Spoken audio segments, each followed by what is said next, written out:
It's easier than ever in this world of social media and online dating, but what if the World Wide Web just isn't for you? Natacha Noël is a certified matchmaker and founder of Absolute Bachelor Club. She's here this morning with some tips to finding love offline. Great to have you here. Thank you, Marcy. Because that's the reality, Natasha. While it works for some, there are some who say, you know what, not really into the online stuff. So what should they be doing? Where should they be looking?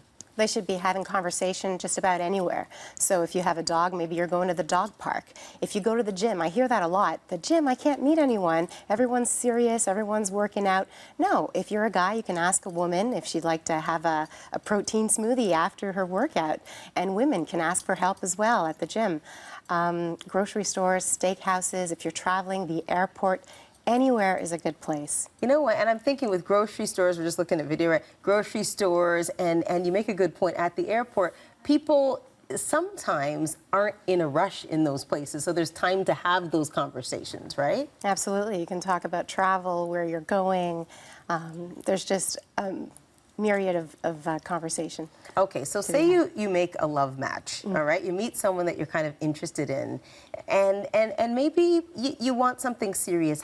What kind of questions do you ask to not scare people away, but just to find out what their intentions are? That's correct. You can test them. So if you've been seeing someone for a while, you can ask them if they'd like to meet you at a family barbecue and see what their answer is going to be. You can ask them, how do you know when you've met someone that you're truly interested in and want to build with? So they might tell you, well, when I'm serious about someone, if I have children, I will introduce them to my children. Yeah, we hear that a lot. Or they'll tell you that they're going to bring you to, let's say, watch their hockey game on Sunday. So you can just test and see if they've invited you to that event. That means a lot to them. If someone has children, you can ask them what legacy they want to leave to their children. You're going to test their family values. You just want to be sleek about the questions, but you can also ask and just be straight, and you move on if you don't get your answers. Well, that was the next question I was going to ask, because, if you ask these things and somebody, isn't answering the questions the way you'd want them to, then that's just it. You cut your losses and you move on. That's correct. You might not be part of their goals. They just want to have a moment with you. They think you're interesting. They're still getting to know you. And it doesn't take anything away from your quality as a human being, as a person, or as a potential mate, but you've got to move on. And the situation is that, you know what, at a certain age, no one's changing anytime soon. So it's about accepting that, right, and not trying to change someone, knowing who they are and going with that. If it works for you, it works for you. If it doesn't, it doesn't. That is my absolute success tip. You've got to stop changing people, stop the training.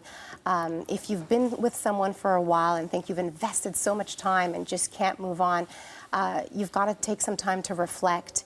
It's not about changing people. It's about finding and choosing the right partner for yourself. So if there's one piece of dating advice, before I let you go, one piece, you probably just gave it. Is that basically the one piece? You're not going to change anyone?